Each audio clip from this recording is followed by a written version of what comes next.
আপনি যদি একটা গরুর সামনে গোলাপ ফুল রাখেন, সে সেটা খাবার হিসেবেই দেখবে।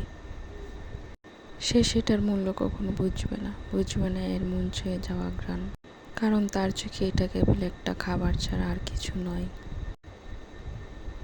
ঠিক তেমনি আপনি যদি আপনার ভালোবাসা, সম্মান, বিশ্বাস দিয়ে দেন এমন কারো হাতে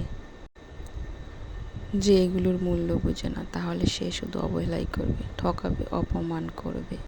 ভরসার হাতটা যতই বিশ্বস্ত হোক না কেন, স্বার্থে আঘাত লাগলে ছেড়ে যেতে সময় লাগে না। অবহেলা দেখানোর জন্য বাসার প্রয়োজন পড়ে না, ব্যবহারই যথেষ্ট। শরীরের আঘাতের ব্যথা কিছুদিন পর ঠিকই কেটে যায়, কিন্তু কথার আঘাত একটা মানুষকে ভেতরে ভেতরে শেষ করে দেয়। শান্ত হও, ছেড়ে দাও। যে যেতে চাইছে যাক, যে ভালো থাকতে চাইছে থাকুক। জোর করার দরকার নেই, ভালোবাসার আগে ভালো থাকা জরুরি। শুধু সম্পর্ক রাখতে হবে বলে জোর করে ধরে রাখতে নেই। রূপ দেখানো ভালো থাকার দরকার নেই, মন যা চাইছে তাই মেনে নাও। যে পাখি উড়তে চাইছে উড়তে দাও, ভালোবাসার মানে বেঁধে রাখা নয়, ছেড়ে দেওয়া। রাগ কমলে 100 বার সরি বলা যায়, অভিমান কমলে 200 বার কল করা যায়। ঝগড়া হয়ে কথা বন্ধ হলে বেহায়ার মতো বারবার মেসেজ করা যায়।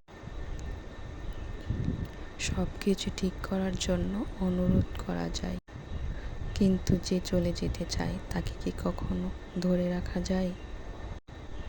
খারাপ সময়টা সবসময় একাই পার করতে হবে, আর এই ব্যাপারটা আপনাকে মেনে নিতেই হবে। যে কোনো পরিস্থিতিতে একা মোকাবেলা করার মন মানসিকতা থাকতে হবে। আপনি যদি চিন্তা করে থাকেন আপনার খারাপ পরিস্থিতিতে কেউ না কেউ পাশে তো থাকবেই, তাহলে আপনার খারাপ সময় আরও দীর্ঘ হবে।